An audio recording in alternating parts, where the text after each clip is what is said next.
Hello students, welcome to EPG Pathshala. I am Monica Saini from Department of Anthropology, University of Delhi. Today I am going to talk on the module Assessment of Time and Cause of Death under Forensic Anthropology paper. After going through this module, you will be able to develop a scientific view on various forensic cases and relate it with practical incidents. You will also be able to understand and analyze the time of death by using forensic science techniques and various other methods used in forensic anthropology. And you will learn the causes of death along with the manner and mechanism of death. Additionally, this module will let you understand the various techniques which are in use to estimate the time of death. Students, first let me tell you one early finding that laid a plinth to the modern forensic science. Dead men do tell tales, a phrase. It is a translation of forensic science emerged in 1889 in a noteworthy French murder case in which a 4-month-old exhumed skeleton unfurled enough of secrets to trace the victims and the murderers. Briefly, the story goes like this. In November 1889, French police received 2 cases, one after other. One of Goofy, a French bailiff, being missing, and 3 days later, another of a corpse found near riverside at Lyons. Upon autopsying the body by Dr. Paul Bernard, it was confirmed that the 2 cases were not related. However, Monsieur Gouron, who was the chief of the Surete, he believed that 2 incidents are related and was convinced that the corpse is that of Goofy. After 4 months, he sent a petition to court to reopen the case and he got permission to exhume the body and then sent a request to Dr. Alexander Lassagne, who was the professor of forensic medicine at Lyons University. Dr. A. Lassagne, he was a renowned criminologist who used to solve very difficult cases. After cautiously inspecting the skeleton and the other remaining part of the body, like hair, he confirmed it was Goofy. The biggest challenge in this case was to reveal 3 accurate information. The first information was to identify the cadaver. Second was to estimate the time of death, and the third accurate information which they wanted to reveal was to explain the cause of death. Dr. A. Lassagne, he was skillfully able to deduce all the 3 information in the era when there were no big techniques like PCR, that is polymerase chain reaction. Challenge is put forth to the experts of forensic when a badly decomposed, exhumed or disintegrated cadaver is to be examined. For example, a worst case scenario is when a disintegrated skeleton is brought for examination to the morgue. The examination commences by examining whether the skeleton is of human or any other origin. If the remains are of a human origin, the next step is to determine the age at death, sex, and stature of the descendant, which is the prime job of a forensic anthropologist. Following step is to know the cause of death. Finally, it's a job of a forensic anthropologist to prepare a report to be presented in the court. The one of the important tasks in forensic is to know the cause and time of death. First, we will talk about the time and causes of death. The most critical scenario in forensic science since the time immortal has been the assessment of the time and the causes of death. Determining time and causes of death is very difficult unless someone should be evident of seeing the person dying. Documentation from ancient times shows the early traces of the science of exploring event of death. The role of a forensic anthropologist in a death investigation is crucial to the field of forensic science as a whole. A trained forensic anthropologist vigilantly examines the site of death of an individual for seeking evidences in the surrounding. He understands the forms and variations of various skeletal properties and apply their knowledge to their work in order to obtain reasonable conclusions. This involves a detailed analysis of skeletal trauma, form of trauma, and distinguish among the cause or sources of injury. For example, injuries caused by sharp or blunt objects, bullets or explosives or other instrument. Their main focus is to process crime scenes, examines and process remains, develop a biological profile, compile appropriate documentation, and testify in the provincial and federal courts. The knowledge of forensic anthropologists of the human body contributes to the outcome of a death investigation by providing law enforcement with expert answers and conclusions, which ultimately aids in the outcome of any given case. Now, you will be knowing how to estimate taphonomy, that is, time of death. As said above, determining time of death is a very critical and difficult job for forensic anthropologist. First thing, a forensic anthropologist inquires about is the last seen time of the individual and the earliest seen time of corpse, giving a time frame for the period of death. If the body is fresh, you can narrow your estimate to a fairly narrow range of time. However, if the human remains brought to morgue are badly decomposed or exhumed after a long time, it becomes tough job to estimate the time of death. To address the query of death time, an anthropologist uses taphonomy, study of post-death alteration to the body till it is discovered. The methods to explore the time of death of an individual vary depending on discovered remains, whether they are of historic importance or of judicial importance. The cases pertaining to police investigation are again of two types. Broadly speaking, a recent death or a disinterred body. Following the preliminary arrays of diagnosis of time of death, a pathologist or a toxicologist proceed with the cause of death. If a body is badly decomposed or fully skeletonized, then determining time of death involves an infinite number of variables which affect the rate of decomposition of the body. These variables fall under two categories. One is the cadaver itself and the second is the surrounding of site at which corpse is recovered as briefed below. The first consideration is that of the size and mass of the body, as the decomposition rate is inversely proportional to the either factors. Hence, implying larger a body longer it takes to decompose.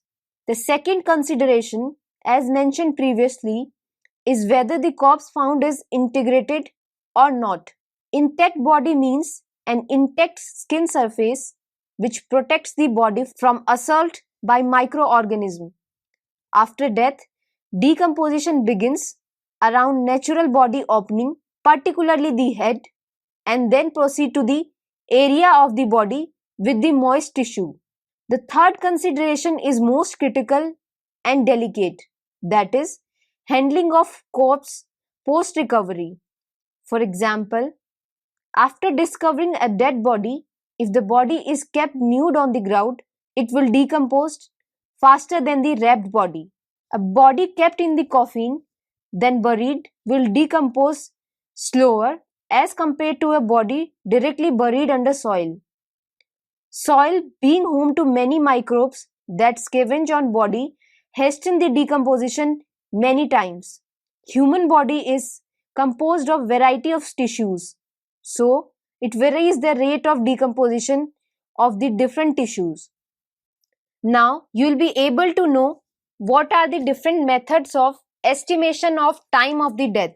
The first way is rigor mortis. Rigor mortis is one of the recognizable sign of the death which is caused by the chemical changes in the muscle. It involves the stiffening of voluntary and involuntary muscles, usually start in the small muscle and stiffens the major group muscle in 4 to 8 hours. The entire body and trunk will stiffen in 8 to 12 hours. Rigor generally endures for 24 to 48 hours and then the body again becomes flaccid. Rigor is affected by several things like external and internal heat, age, muscle development, and victim's activity prior to the death. The commencement of rigor is enhanced by hot environment and increased body temperature. The onset of rigor is faster in young and old, but it is slower in heavily muscled individual. The following table is showing you the estimation of time of death based on rigor mortis. For example, if the body is warm and no signs of rigor is seen, then the estimation of the time of death places the incident in the range of 0 to 5 hours. Similarly, if the body is warm and the rigor is progressing, then the estimation of the time of death is placed in the range of 1 to 5 hours. And if the rigor has been fully established, then the estimation of the time of death is placed in the range of 1 to 24 hours. And finally, if the rigor has been disappeared, then the time of the death placed in the range of 12 to 48 hours or more. The second way to determine the time of death is livor mortis. Livor mortis is the gravity which is produced by settling of blood to dependent portion of body, which appears in pressure-free skin surfaces and it produces a color like a bruise. The skin remains white and blenched where there is pressure on the body either from contact with the ground or some other objects or due to cloth tightening. Blenching gives useful information about position of body at the time of death. The third way is algor mortis. Algor mortis is the loss of body heat which begins immediately after the death due to fall in body temperature to that of the surrounding environment. Cooling of the body occurs due to convection, radiation, conduction, and evaporation.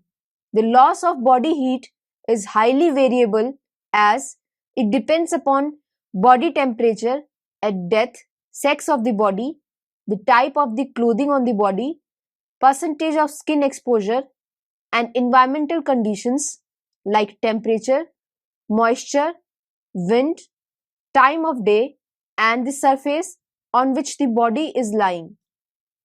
Next, you will be studying the microenvironment which is surrounding of a corpse. There are various microenvironment variables that affect the rate of decomposition of a body. These microenvironments include weather, temperature, humidity, light, burial place and soil, and organism. First, we will talk about the weather, temperature, and humidity. The three terms are actually interrelated, and all the three play a very crucial role in the rate of decomposition. For instance, a corpse found in a region where weather is generally cold, it will take the body long time to decompose in relation to the body recovered in temperate region. High humidity and ambient temperature is suitable condition for most of microbes that cause decomposition of body to grow and act rapidly. The second microenvironment is light. Light on its own has a dual role in decomposition. Firstly, it can cause photocatalytic decomposition, or it can act as a source for growing microbes. However, it cannot be affirmed that decomposition of crops is proportional to the intensity of light. Broadly, it can be understood that the direct sunlight rushes decomposition, while area under shade slows down the rate of decomposition. The third microenvironment is burial place and soil. As mentioned above, the burial of body plays a key role in the rate of decomposition. If the corpse is buried in the coffin, it will decompose slowly as compared to the open burial. Further, in case of open burial, the rate of decomposition also varies depending upon the other factor of soil, for example, acidity, moisture, and pH. The fourth type of microenvironment is organism. Animal and bird scavenger, necrophiles, insects, saprophytic bacteria, and other organisms. They can also affect the time period and the degree of decomposition of body. The following graph is showing you the effect of burial of mammalian tissue on soil pH. In the graph, the dashed line and the square is representing alkaline soil at pH 7.8, and the unbroken line and circle representing the acidic soil where the pH is 4.6. The presenting graph is showing you the rate of soft mammalian tissue mass which is lost buried in two soils in contrasting pH. Dashed line and the square representing the alkaline soil where the pH is 7.8, and the unbroken line and circle is representing the acidic soil where the pH is 4.6. Taphonomy helps to estimate the elapsed time from the time of death or time period for which the corpse has been buried or otherwise exposed. In recent cases, several postmortem changes help in defining the suspected range of time since death. Now, I will talk about the two methods which are currently in use in forensic science. The first one is the temperature-based method, which can be used to determine the time of death. The temperature-based method can be estimated on the basis of temperature variation from the normal body temperature. Tyler and Wilkins, they were the first to report this phenomenon of post-death cooling of body in 1863. Normal temperature of a human body during lifetime is 37 degrees Celsius. However, when a person dies, its temperature starts to fall and body starts to get colder. Temperature is measured by inserting a thermometer in rectum. Generalized equation is derived from the experience that there is a fall of 1.5 degrees Celsius per hour. However, this method has a limitation, that is, a precise estimation can be made only if the death is very recent. Best estimation is made within 24 hours. As the time passes, the variance goes beyond the mathematical equation of 1.5 degrees Celsius loss per hour. Furthermore, it was in 1894 that the effect of surrounding temperature on the corpse temperature was appreciated. The second method to determine time of death is post-mortem assessment methodology. This class of technique is designed to assess the body after death, that is, the deteriorating process of decomposition of corpse with time. The science of entomology is the foremost sought evidence for calculation of time of death. In addition, in the post-mortem various anatomical and historical changes are taken into consideration to assess the taphonomy or time of death. Next, we will be discussing different type of methodology to assess time of death by post-mortem. Following are the methods to estimate the time of death via post-mortem exploration of the changes that has occurred to the body. To assess the flexibility or degrees of movement of intensity and immovability of joints, developments, and receding into rigorous mortis and hardening of the cornea or drying of same. The second method is to assess the reaction of muscle in response to different stimuli, that is, supravital reactions. Evaluation of skeletal muscle response against mathematical stimulus. Other stimuli can be electrical or chemical. Electric impulse can be given to read the reaction of facial muscle like orbicular muscle of mouth or eye, or response of pupils to pharmacological entity like pilocarpine. Fluorescence of bone against UV radiation or presence of amino acid can be utilized to estimate the time of death. The fourth method is carbon-14 dating. It is a robust technique that has been used vastly by archaeologists to study fossils. However, this technique has been inaugurated in forensic science too. It can be used to study the age of skeleton and consequently near down a precise measurement of time of death.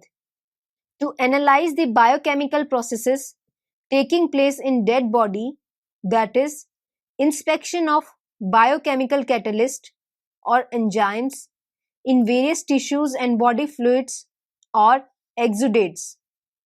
Determination of organic and non-organic compounds, including products of degradation of proteins. Assessment of DNA composition by flow cytometry, and the last one is the HMRS, that is H magnetic resonance spectroscopy. It is one of the modern science technology that has been recently applied in forensics, and it has been proved very fruitful. It is based on the principle to identify products of brain tissue decomposition. Now we will be studying trauma, manner, and cause of death. Many people, including some specialists working in the area, have difficulties in distinguishing among cause, manner, and mechanism of death. While death is the cessation of all biological function of the living body, its causes and manners are different. First, I'll be talking about causes of death. Any effect which can be a disease or injury that endangers pathophysiological alteration in the normal being to cause death. For example, gunshot wound, blunt force, trauma, stab wound, etc. To exemplify, consider a man gets shot in the chest. The person will die of cardiovascular shock as a result of hypohemovolemic shift due to bleeding into mediastinum pleural cavity. A series of physiological changes that follow each other or act simultaneously to terminate into death is put under the heading of cause of death. Casual agent of death can be anything like a toxin, an overdose, drowning, accident, gunshot, or a disease. Either any of the cases Death can be caused immediately or effects can be prolonged to culminate into death of an individual. On-spot or immediate death can be caused by a disease or any sort of mishap an individual is insulted with. For example, accident, toxin, or gunshot wound. Second, I'll be talking about mechanism of death, the process of pathological deviations that led to physiochemical alterations in the body that terminate into lethal effects are categorized under mechanism of death. The termination point of mechanism responsible for death is generally cardiovascular in nature, and commencement can be due to any xenobiotic, generally cardiac arrhythmia, intravascular coagulation, hepatic failure, septicemia, chronic or acute local inflammation, tissue ischemia, and anoxic encephalopathy. Next, I'll be talking about the manner of death, the underlying cause that initiates a series of physiological responses that terminate fatally falls under the subheading manner of death. Manner of death can be natural, accidental, homicide, or suicide. All diseases that take place life of an individual are categorized under natural reason of death.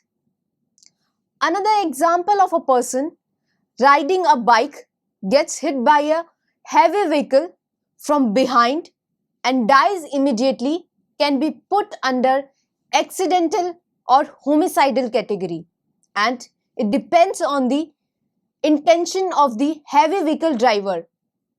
If the driver was lost control of car or even can be fault of biker too, that makes it accidental. However, if it is case of taking revenge or else the death can be categorized into homicidal. A person taking overdose of any drug that leads to death or self-inflicted gunshot is put in suicidal category.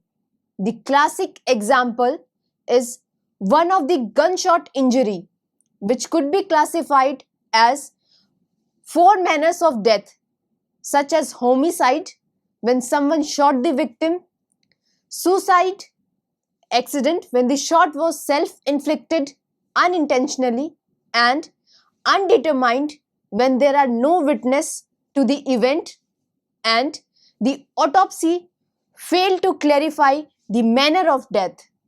Trauma is the injuries that occurred during the life that could be attributed to the individual cause of death.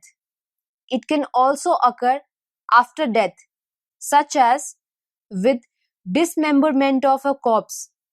According to the timing of the event, trauma is classified as antemortem, perimortem, and postmortem.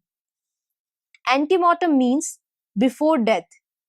It helps in identification of an individual. In this case of trauma, the anthropologist is searching for evidence of past injury to bones or joints, which may be healed or active. In most cases, it is not related to the cause of death but may be critical in the identification of a missing person. For example, if some person fractured a bone, say his or her tibia, and it subsequently healed, there likely to be evidence in the form of bony callus as shown in the figure.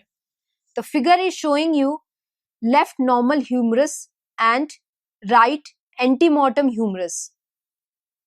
Second is perimortem. Perimortem injuries are those injuries that occur around the time of death. It helps in finding how the individual died.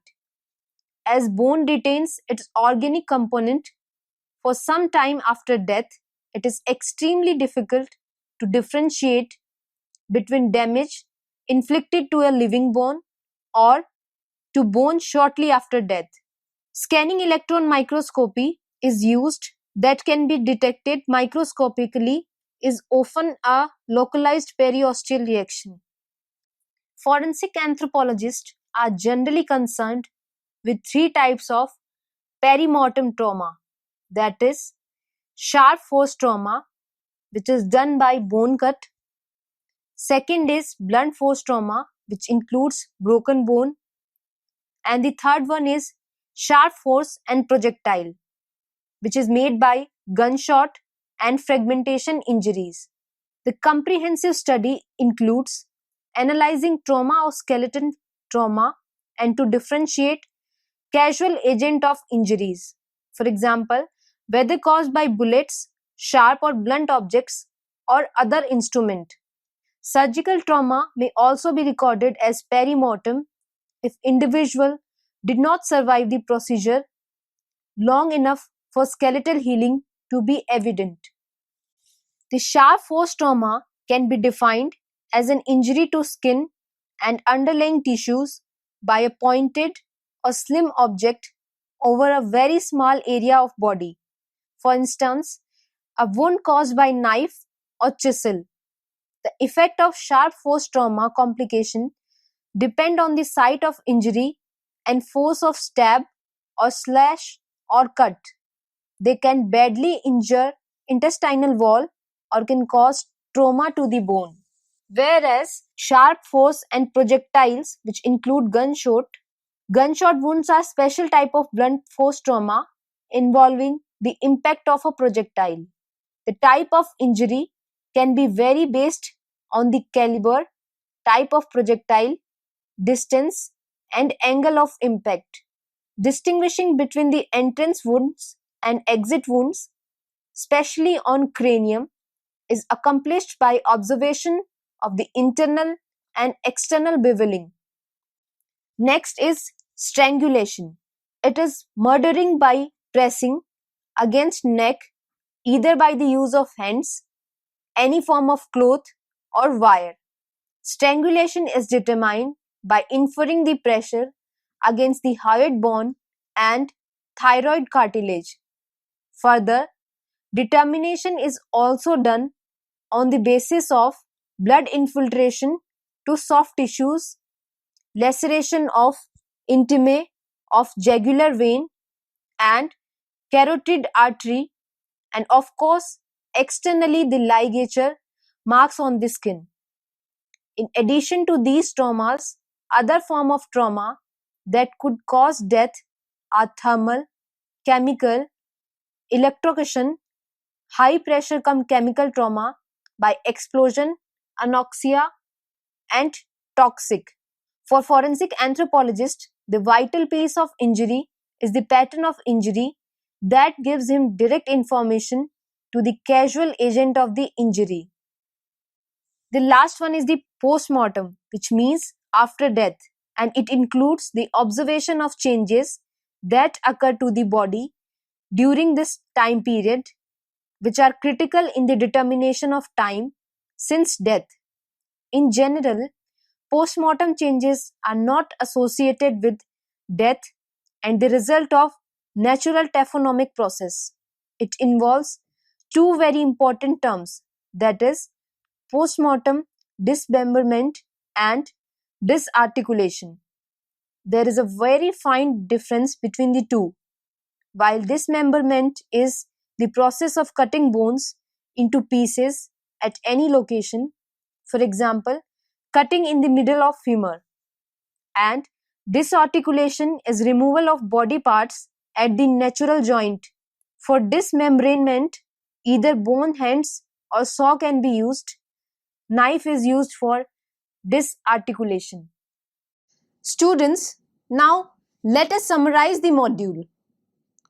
Forensic anthropology deals with the investigating and solving cases related to crime or mass murders or natural disaster affecting humankind. investigating such thing is almost impossible without the aid of a forensic anthropologist. They help in identifying victim and the criminal by using their scientific knowledge and research experiences. They not only identify the cause of death but also tells the time when the murder or crime took place by using various techniques like odontology, skull study, skeleton study, examining tissues, DNA, that is deoxyribose nucleic acid, and various proteins of the body. Thank you.